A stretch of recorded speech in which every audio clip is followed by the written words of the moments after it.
सभेची जय्यत तयारी सुरू आहे, काय एकंदरीत कशा प्रकारे नियोजन असणार आहे, काय सभा? गेल्या 10 वर्षामध्ये प्रधानमंत्री मोदीजींनी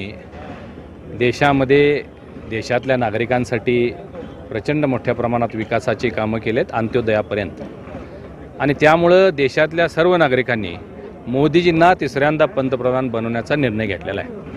कोल्हापूर लोकसभा आणि हातकणंगले लोकसभामधले 2 उमेदवार संजयजी मंडलिक साहेब आणि धैर्यशील माने दादा यांच्या प्रचारार्थ कोल्हापूरमध्ये 27 तारखेला 5 वाजता तपोवन मैदानावरती ही सभा आयोजित केलेली आहे. तुम्ही पाहू शकता, जय्यत तयारी सुरू आहे. साधारण 1.5 ते 2 लाख लोक या सभेला अपेक्षित आहेत.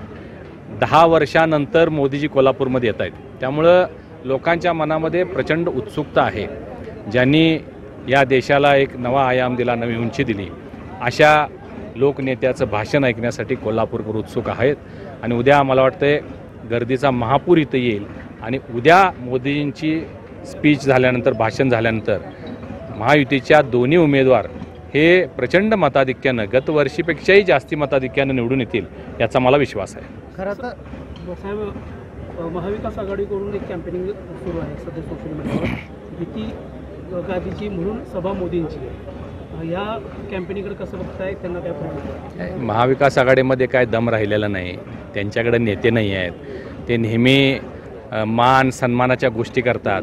खऱ्या अर्थानं जे समोर उमेदवार आहेत त्यांचा सन्मान करण्याचं काम भाजपनंच केलेलं आहे. देशामधल्या राजघराण्यांचा सन्मान करण्याचं काम भाजपनं केलेलं आहे. तुम्ही बघितलं असेल की आमच्या उमेदवारांचे अर्ज भरण्यासाठी स्वतः मुख्यमंत्री महोदय आले, उपमुख्यमंत्री महोदय आले. आज आमच्या दोन्ही उमेदवारांच्या प्रचारासाठी स्वतः प्रधानमंत्री येत आहेत. त्यांना या देशामध्ये 400 पारचा आकडा करायचा असल्यामुळं ते कष्ट करतायत, मेहनत करतायत. परंतु जे या सन्मानाची आणि मानाची भाषा करतात, त्यांच्या प्रचारासाठी राहुल गांधी आले का हो? त्यांच्या पॅम्पलेटवरती राहुलजी आणि सोनियाजींचं फोटोसुद्धा घातलेलं नाही. काय कारण असावं याचं? त्याचं कारण एकच आहे, राहुल गांधीजींचा फोटो लावून जर मतं मागितली तर मतं मिळणार नाहीत. म्हणून काँग्रेसचे जरी उमेदवार असले तरी त्यांनी त्यांच्या नेत्यांचे फोटो टाळलेले आहेत. त्यामुळं मोदींना कुणाची किंवा आमच्या उमेदवारांना भीती असायचं काहीच कारण नाही. हे 2014 आणि 2019मध्ये आपण या महाराष्ट्राचा कौल पाहिलेला आहे. 14मध्ये अख्ख्या महाराष्ट्रामध्ये 2 खासदार काँग्रेसचे निवडून आले होते. 19मध्ये अख्ख्या महाराष्ट्रामध्ये 2 खासदार निवडून आले होते. ते निवडून आले होते ते अशोक चव्हाण साहेब यांच्यामुळं.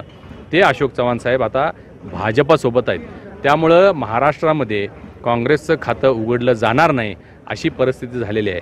आता अशा पद्धतीचे बाली स्टेटमेंट करणं किंवा हे सोशल मीडियाच्या माध्यमातून अशा काही रील्स बनवणं, हे म्हणजे ते त्यांच्या बुद्धीची कीव येते.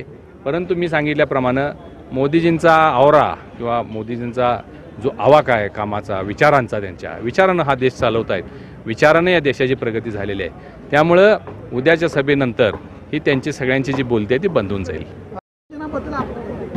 नाही, आपण पाहू शकता, हे तपोवन मैदान ऐतिहासिक मैदान आहे. महात्मा गांधीजी इथं त्या काळामध्ये येऊन गेलेले होते, त्यामुळं याला एक ऐतिहासिक महत्त्वसुद्धा आहे. याच मैदानावर प्रधानमंत्री मोदींची पूर्वीसुद्धा 10 वर्षापूर्वी सभा झालेली आहे. आणि एक अतिशय भव्य दिव्य मैदान आहे. तुम्ही बघू शकता, साधारण 1.5 ते 2 लाख कॅपॅसिटी चे लोक बसतील एवढं मोठं मैदान आहे. आणि त्यामुळं आणि शहराच्या मध्यवस्तीमध्ये आहे. तुम्ही पाहू शकता की उद्या जवळजवळ 1.5-2 लाख लोक ज्यावेळी या सभेला येतील आणि या सभेतून परत आपापल्या गावी जातील, तर त्याचा मोदींच्या विचारांचा वारसा घेऊन ते ज्यावेळी आपल्या गावी जातील त्यावेळी प्रचंड मोठ्या प्रमाणात महायुतीला समर्थन मिळेल. आणि तुम्ही तयारी पाहू शकता, साधारण 1.5 लाख खुर्च्या आपण ठेवणार आहोत. मोठं स्टेज आहे. स्टेजवरती 40 मान्यवरांची आसन व्यवस्था केलेली आहे. मीडियासाठी व्यवस्था केलेली आहे. काही सांस्कृतिक कार्यक्रम होणार आहेत. अशी जय्यत तयारी सुरू आहे. आमच्यासाठी हा खरं म्हणजे एक महोत्सव आहे. काल सुषमा अंधारे कोल्हापूर मी काम केलेलं आहे, त्यांच्या अनेक सांगण्यासारख्या गोष्टी आहेत. ते मी आता सांगणार नाही, मात्र सभेमध्ये मात्र याबद्दल नक्की बोलेल. नाही, त्या काय म्हणल्यात मला ऐकलेलं नाही, पण जे काय सांगायचं ते सांगून टाकलं पाहिजे ना. सांगण्यासारखं आहे तर मला लपवून ठेवायचं कशासाठी? सांगून टाकायचं जे काय आहे ते. सगळ्यांचं सगळ्यांना माहिती असते. मी काय आहे हे संपूर्ण कोल्हापूर जिल्ह्याला महाराष्ट्राला माहिती आहे. अशा पद्धतीच्या आणि कोण बोलतं याला आपल्याला काय फार महत्त्वाची द्यायची आवश्यकता नाही असं मला वाटतं. काल सतेज पाटील यांनी एक वक्तव्य केलेलं आहे. एकंदरीतच मंडलिक यांनी महाराजांचे पाया पडलेले फोटो आहेत ते मी व्हायरल करेन असं एकंदरीतच इशारा जे आहे ते दिलेला आहे, जेणेकरून यामुळं सन्मान जो आहे तो त्यांनी गादीचा राखावा असा इशारा देखील यावेळी त्यांनी दिला आहे. महाराजांच्या पाया पडत्याला फोटो व्हायरल करण्याची आवश्यकता काय? आम्ही आजही त्यांच्या पाया पडणार आहे, उद्याही पडणार आहोत. आम्ही जोपर्यंत जिवंत आहे तोपर्यंत त्यांच्या पाया पडणार आहोत आणि सगळे पडतात, सगळं कोल्हापूर पडतं आहे. कोण पाया पडत नाही महाराजांच्या? आणि त्याचे फोटो व्हायरल केल्यानं काय होणार आहे? उलट मंडलिकांचा मान वाढणार आहे यामध्ये, कारण महाराज हे सगळ्यांचे आदरस्थान आहेत. त्यामुळे त्याच्याबद्दल अशा पद्धतीचं ते काय झालं आहे, सतेज पाटलांना या निवडणुकीमध्ये पराभव समोर दिसू लागलेला आहे. त्यांना पश्चाताप व्हायला लागलेला आहे की आपण विनाकारण महाराजांना ह्यामध्ये ओढले असं मला जाणवतं आहे. आणि म्हणून त्यांची भाषा जी आहे तुम्ही बघितलं असेल, 2-3 सभा त्यांच्या माझ्याशी गाठ आहे, काठी घेईन, म्हणजे त्यांना स्वतः काय बिहारमध्ये असं वाटतं का काय मला माहीत नाही. भाषा त्यांचा भाषेवरचा तोल म्हणजे गेलेला आहे आणि ते नेहमीच त्यांना थोडंसं त्रास होतो आहे, मानसिकसुद्धा त्रास त्यांना होतो. अशा काही गोष्टी झाल्या की आणि मग असे काय तर ते बोलतात. आता काठी घेऊन उभा राहिनी अशा एका व्यक्तीनं बोलणं हे कितपत योग्य आहे आणि आपल्या संस्कृतीमध्ये कसं बसतं आहे याच्यावरूनच त्यांच्या या प्रचारातल्या सगळ्या त्यांच्या वागणुकीवरून त्यांचा पराभव निश्चित झाला आहे हे दिसून येते.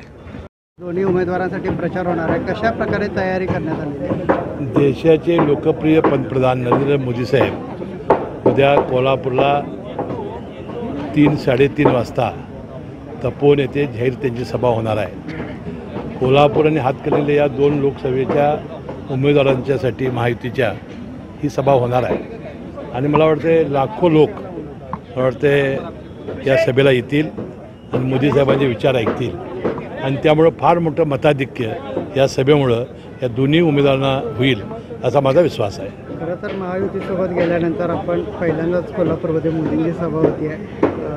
राष्ट्रवादी म्हणून काय एकंदरीत देशाचे पंतप्रधान म्हणून 1-2 सभेला मला उपस्थित राहण्याची संधी मिळाली होती, पण आम्ही महायुती आल्यापासून पहिल्यांदा होते खरं आहे.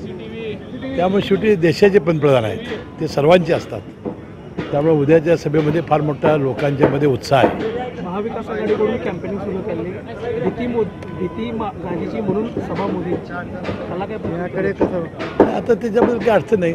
आता लोकसभेच्या निवडणुका देशात चालू आहेत. मोदी साहेब काय फक्त कोल्हापूरला येत नाही, सगळ्या देशभर फिरत आहेत आणि मला वाटतं एवढा फिरणारा पंतप्रधान यापूर्वी आम्ही कधी पाहिलेलं नाही. उद्या पंतप्रधान मोदी येत आहेत, तुमच्या प्रचारासाठी खरं तर येत आहेत. किती विश्वास वाटत आहे, काय एकंदरीत किती गर्दी झाली, काय? खरं म्हणलं तर मी उमेदवार म्हणून भाग्यवान आहे. माझा उमेदवारी अर्ज भरायला महाराष्ट्राचे मुख्यमंत्री आणि उपमुख्यमंत्री आले आणि माझ्या प्रचार सभेसाठी प्रधानमंत्री येत आहेत. खरोखरच अतिशय ह्या सभेला अतिशय प्रचंड संख्येने लोक येणार आहेत. अति महाविराट सभा होईल अशा पद्धतीचा अंदाज आहे. खरं तर एक सोशल मीडियामध्ये मेसेज व्हायरल होत आहे, भीती गादीची म्हणून मोदीची सभा, असं एक मेसेज व्हायरल होत आहे. काय एकंदरीत आता गादीच्या नावावर काय काय खपवणार आहेत? गादी कुणाला बोललं तर गादीला बोलले, भीती झाली तर गादीचा इथं निवडणुकीत संबंध काय आहे? खरं म्हटलं तर या निवडणुकीमध्ये उमेदवार उभारलेले आहेत ते एका आघाडीच्या वतीने उभारलेले आहेत, मी एका युतीच्या बाजूने उभारलो आहे. आमच्या वैचारिक लढाईची चर्चा झाली पाहिजे, कुठल्या तर दुसऱ्या विषयावर हा विषय नेऊ नये निवडणुकीचा. आज एक आपल्याकडून व्हिडिओ व्हायरल करण्यात आलेला आहे सोशल मीडियावर, आपल्या अधिकृत पेजवर आहे, जे छत्रपतींचे समाधीस्थळ आहे त्या संदर्भात आहे. एकंदरीतच यावरून आता चर्चेला मात्र मोठं उदाहरण आलेलं आहे. मी आज प्रचाराच्या सभेत होतो, मला काय माहिती नाही कुठला व्हिडिओ झाला, मी माहिती घेईन, पण कुठला झाला असेल तर त्यात काय लगेच आणि गादीचा अपमान झाला का? त्यात एका विकासासंदर्भात त्यामध्ये प्रश्न विचारण्यात आले, मी बघितल्यानंतर बोलीन. दादा, सतेज पाटील असं म्हणतात की आपण छत्रपती गादीवरती बोलणं बंद करा, अन्यथा आम्ही फोटो. सतेज पाटील या निवडणुकीमध्ये नेमकी कोणती भूमिका बजावली आहे? ते उमेदवार आहेत का? ते तुमच्याबद्दल धमकी दिल्यासारखं बोलत आहेत की तुमचा फोटो आहे व्हायरल करेन. कसला फोटो आहे? महाराजांच्या पाया पडला. काय महाराजांच्या पाया पडलं वाईट नाही, वडीलधाऱ्यांचा मी नेहमीच मान राखतो आणि फोटो व्हायरल केला तरी हरकत नाही. मी त्यांचा पुन्हा कधी भेटले तर पुन्हा मी त्यांच्या पाया पडेन. व्यक्तीचा पाया पडतोय आणि गादीचा मान मी त्या पद्धतीने ठेवतोय, पण त्यासाठी उमेदवार म्हणून जे मला बोलायला ते मी निश्चितपणे बोलणार. विकासाबद्दलची चर्चा नाही. अहो, बंटी पाटील उमेदवार आहेत का? मग त्यांनी उभं राहायचं पाहिजे होतं. त्यांना कोण नको म्हटलं होतं का? त्यांना निवडणुकीला उभा राहायचं नाही, विकासावर चर्चा करतो, चंद्रयानावर चर्चा, काय संबंध आला? त्यांनी निवडणुकीचे उमेदवार असतील तर जरूर त्यांच्या व्यासपीठावर गेलो असतो, पण उमेदवार नाहीत. आमचेही कोणते प्रवक्ते बोलतील, कशाबद्दल चर्चा करायची?